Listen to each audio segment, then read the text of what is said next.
नमस्कार दोस्तों। एक पत्नी अपने पति के गायब होने की झूठी कहानी रचती है। इसके बाद वो अपने आशिक के साथ इत्मीनान से रहने लगती है, लेकिन जब उसका राज खुलता है तो लोगों को यकीन नहीं होता है। जिस तरह से वो अपने आशिक के साथ रह रही थी और पति गायब हो गया था, उसको इस बात का पछतावा नहीं था कि पति नहीं है और किसके साथ वो रह रही थी ये भी लोगों को पता नहीं था, लेकिन बड़े मजे से रह रही थी। दरअसल ये जो सच्ची घटना मैं सुना रही हूँ, ये सच्ची घटना है गुजरात का। दरअसल जो असल कहानी है वो कहानी शुरू होती है उत्तर प्रदेश से। उत्तर प्रदेश का रहने वाला एक आदमी होता है जिसका नाम होता है मेहरबान खान। वो अपनी पत्नी जिसका नाम होता है सैफिया खातून, अपने पत्नी और उसके 2 बच्चे होते हैं, वो लेकर के गुजरात में नौकरी करने चला जाता है। वहीं पे नौकरी करता है और वहीं पे अपने बच्चों को पढ़ाता है और रहता है। जिस कंपनी में मेहरबान खान काम करता था उसी कंपनी में एक लड़का होता है जिसका नाम होता है अहमद मुराद। ये दोनों उस कंपनी में साथ काम करते थे, लेकिन काम करते करते इन दोनों की जब पहचान हुई तो पता चला जो अहमद मुराद है वो भी उत्तर प्रदेश का ही रहने वाला है। अब जब प्रदेश में कोई अपना मिलता है तो एक लगाव सा हो जाता है कि हमारा कोई अपना मिला है। यहीं से इन दोनों के बीच दोस्ती हो गई। फिर जो मेहरबान खान था वो अहमद मुराद को अपने घर पे बुलाता था, खाने पे, रात के डिनर पे, या फिर कभी कुछ बनाता था तो अक्सर बुला लिया करता था। लेकिन आते जाते ही जो सोफिया खातून थी मेहरबान खान की पत्नी, उससे उसकी नज़दीकियाँ बढ़ने लगी। अब नज़दीकियाँ इस तरह से बढ़ी कि दोनों एक दूसरे से प्यार करने लगे। अब इस बात से जो मेहरबान खान था वो अनभिज्ञ था, लेकिन उसको नहीं पता था कि जिसको वो दोस्त बना करके अपने घर में लेके आ रहा है वही उसके परिवार का तोड़ने का हिस्सा बनेगा, उसके मौत का कार्ड बनेगा।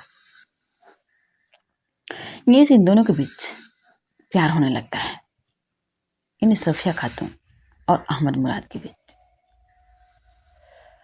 अब ये दोनों जो होते हैं वो अक्सर जीने मरने की कसमें खाने लगते हैं। जब कसमें खाते हैं तो जो सूफिया खातून होती है उसको जरा से भी जुदाई बर्दाश्त नहीं होता है अहमद मुराद से। वो उसके साथ ही जीने मरने की कसमें खाती है, उसके साथ ही उसका टाइम बिताना अच्छा लगता है। फिर एक रोज जो मेहरबान खान था वो दोपहर में घर पे आ जाता है। उसको जब छुट्टी हो जाती है तो घर पे आता है, लेकिन जब घर पे आता है तो वो जो देखता है उसको अपनी आंखों पे यकीन नहीं होता है। दरअसल उसकी पत्नी यानी सोफिया खातून और जो अहमद मुराद था ये दोनों आपत्तिजनक स्थिति में थे, लेकिन इन दोनों को लगता है अब यह देख लिया है हमारी खैर नहीं है। फिर ये दोनों मिल करके मेहरबान खान की वहीं पे धारदार हथियार से हत्या कर देते हैं सब। और हत्या करने के बाद उसको लाश को ले जा करके साबरमती नदी के किनारे फेंक देते हैं सब, जिधर बहुत सारी झाड़ियाँ होती हैं। फेंकने के बाद उसके ऊपर जो ताड़ के बड़े बड़े पत्ते होते हैं उन पत्तों से ढक देते हैं सब, और ढकने के बाद वो चले जाते हैं सब। लेकिन जो पत्ते होते हैं वो किसी तरह से हट जाते हैं उस लाश के ऊपर से। फिर किसी की नज़र पड़ती है वहाँ पे उस लाश के ऊपर। जब नज़र पड़ती है तो पुलिस को सूचना जाती है कि साबरमती नदी के किनारे एक लाश पड़ी है। पुलिस मौके पर पहुंचती है तो देखती है कि वहाँ एक लाश पड़ी है। अब लाश जो है लगभग 3 से 4 दिन बीत जाते हैं और लाश की हालत कुछ खराब हो जाती है। फिर पुलिस उस लाश को वहाँ से निकलवाती है और पोस्टमार्टम भेजती है। लेकिन अब लाश किसकी है? पुलिस उस कातिल को ढूंढती है कि किसने इसकी हत्या किया, फिर ये रहने वाला कहाँ गया, यानी उसके बारे में पहचान इकट्ठा करती है और कातिल की तलाश शुरू करती है। फिर मामला क्राइम ब्रांच को सौंपा जाता है। फिर क्राइम ब्रांच जगह जगह सीसीटीवी हत्या उसको खंगालती है, लोगों से पूछताछ करती है। तो एक जगह सीसीटीवी में एक महिला और एक पुरुष गाड़ी पे कुछ रख करके बोरे में और ले जाते हुए नजर आते हैं। अब जब पुलिस उस फोटो को स्कैन करके देखती है तो महिला का और उस जो आदमी साथ में गाड़ी चला रहा था, इन दोनों की फोटो लेती है और अगल बगल के इलाकों में पता करने की कोशिश करती है कि आखिर ये लोग रहते कहाँ हैं, ये आदमी और महिला कहाँ रहते हैं।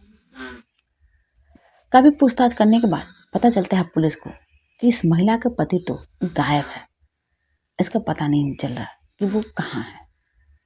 महिला को पहचानते हैं लोग तो बताते हैं। जब महिला से पुलिस पूछती है तो महिला कहती है कि उनका तो कुछ नहीं पता चल रहा कि वो कहाँ चले गए हैं, हमने काफी तलाश किया लेकिन उनका कहीं पता नहीं चल रहा। अब पुलिस जब सख्ती से पूछताछ करती है तो वो महिला सारी कहानी बताती है। वो बताती है कि एक लड़के से जिसका नाम होता है मोहम्मद मुराद, उससे वो प्यार करती थी और उसी के साथ वो रह रही थी। उस वक्त भी उसी के साथ वो थी, यानी मोहम्मद मुराद के साथ ही वो महिला थी। लेकिन दोनों को उसी वक्त पुलिस पकड़ लेती है। फिर वहाँ के जो डीसीपी होते हैं चैतन्य मांगलिक, वो कहते हैं कि सुबह 4:30 बजे के आसपास पुलिस को सूचना आई कि साबरमती नदी के किनारे एक लाश पड़ी है। पुलिस मौके पर गई, लेकिन काफी जांच पड़ताल करने के बाद पता चला कि एक महिला अपने पति की प्रेमी के साथ मिलकर के हत्या कर दी और फिर उसके झूठी खबर फैला दी कि पति गायब हो गए और उसके साथ वो इत्मीनान से रह रहे थे। लेकिन अब दोनों को अरेस्ट कर लिया गया है और दोनों को गंभीर धारा लगा करके जेल भेजा जाएगा। लेकिन जिस तरह से इस महिला ने अपने पति की हत्या कर दी, वो वाक्य शर्मनाक है।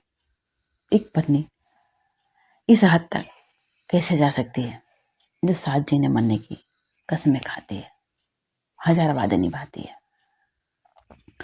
दोस्तों, हमारे कहानी सुनने का मकसद किसी को परेशान करना नहीं, किसी को विचलित करना नहीं, किसी को बनाव को ठेस पहुंचाना नहीं, बल्कि आप लोग को सतर्क करना। जय हिंद, जय भारत।